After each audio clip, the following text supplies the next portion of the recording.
Hey everybody, this is War Boss Fitz here, and today we're going to do something a little different. I'm out of commission for the moment because I was dumb and I was using a router at work and somehow ran over my thumb. Now, it's nothing too bad. I just got a little bit of paint and chips and stuff in it too. It's nothing that won't grow back. It'll be fine. It's just sore. And because I have a little grot, I was able to raid his Band-Aids, so I have some cool Hot Wheel Band-Aids going on right now. So I've been seeing a lot of videos from prominent YouTubers talking about the comparison of one-page rules in 40K, and they go over what an army in 40K is compared to one-page rules. And while they do make some good comparisons, I think that just making the comparison in general is kind of disingenuous to one-page rules. Because the two games are so different, that'd be like comparing Napoleonics to Blood Bowl. They're two very separate things. I saw a video not too long ago, Imperial Guardsmen in 40K to the Human Defense Force in one-page rules. Now, I'm going to show you on the screen what the rules for Imperial Guardsmen versus the rules for the Human Defense Force Infantry Squad are. And on the screen, you can see that there really is no comparing the two, because on one, you have more pages than I've seen in some textbooks versus the other, which is a single page and a line in a PDF. Now, where I like 40K, and I like one-page rules, these two shouldn't be compared as a one-to-one game against each other. If you want to make a comparison, you can make this comparison here. Go on the Games Workshop website and look at a squad of Cadian infantry, and then go someplace else like Victrix and find yourself some French line unit. That is the big strength of one-page rules, is that it is model agnostic. It doesn't matter what the models actually are. It just depends on what you think looks cool. They don't care what you use on the table, which, in all honesty, if we're all playing in our garages and in our game stores, it should not matter what the models are. So again, inspired by a conversation I had with somebody who says that he wants his one-page rules models to be WYSIWYG, I'll put together this little presentation. What does model agnostic mean? Model agnostic means that the models don't matter. Now, I know a lot of people clicked off the video just scoffing at that, going, oh, harumph, what is he talking about? The models don't matter. Okay, the models matter, but what the models are doesn't matter. What I mean is the specifics don't matter. Like here, this is a goblin. This is a goblin. That's a goblin. There's a goblin. That's a goblin. There's a tank. That's a tank. That's a tank. That's a tank, and yes, that is a tank if I put it on the board for a one-page rules game and say this is a tank. And then Battle Brother, Battle Brother, Battle Brother. Yeah, Battle Brother. Okay, you want to say Battle Brother? Sure. The models don't matter, but that's a good thing. That's a good thing because it's liberating to your model collection. You get to use your imagination. You get to come up with whatever you want. You get to pick a theme that could fit in anything, and it can fit in nothing.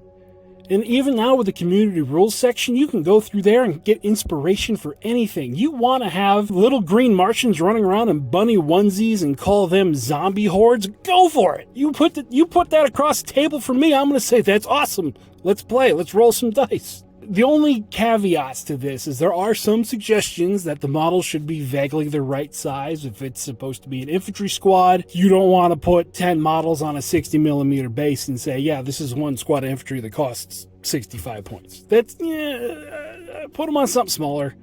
Make it vaguely the right size. The only other thing I can say is don't make the models that are so unwieldy that they break in a breeze. Like the stuff with all the spindly things flying off of them. Yeah, it looks cool. But, tables get knocked, things fall over, stuff breaks. And even when it comes to the war gear, it doesn't really matter. The only reason it would matter is if there's snipers on the board and they take out your heavy weapons guys or your specialty weapons guys or your sergeants. I mean, because in the base game, the heroes always get pulled out last, and you could just assume that a squad takes the special weapon that the guy was carrying when he died and just throws it to somebody else. Put a dice next to the model. Paint a dude's helmet red. Put a bead or something on his gun. Yeah, sure. Between the game, all the stuff with the beads, yeah, those look like heavy flamers to me. Let's keep going. So I just wanted to throw that out there and give my 2 cents to everybody that OPR is a very liberating game if you're coming from the rigid structure of 40K. Not army structure construction that is a whole nother can of worms. I'm not going to get into that right now, but it's liberating in the fact that you don't have to structure an army based on models that are available. You don't have to make an army based on somebody else's ideas. You can come up with your own stuff. I've heard people come up with stuff that's better than 40k at the drop of a hat. You want to have your spaceborne octopus people? Go for it. I look forward to seeing what you put on the table. Let's roll some dice together. Now I'm going to sign off by saying, hope you all have a good rest of the week. We're going to be back with more games on this weekend. The Orktober tournament finale is coming up. Hope you stick around to watch that. Hit the like button, the subscribe button. You know, I finally figured out how to check my analytics and realized that there is a whole lot of people that watch my stuff that aren't subscribed. And if you did, the whole reason why I make this channel, it's not to make any money. I made this channel because I want to push my artistic expression out there and show people. I want to have a reason to print models and to finish models. I want to have people come play games in the garage, which over the winter I'm going to have to figure out how to heat that garage because it can get to negative 40 here and I don't have a heater. So the games might get interesting.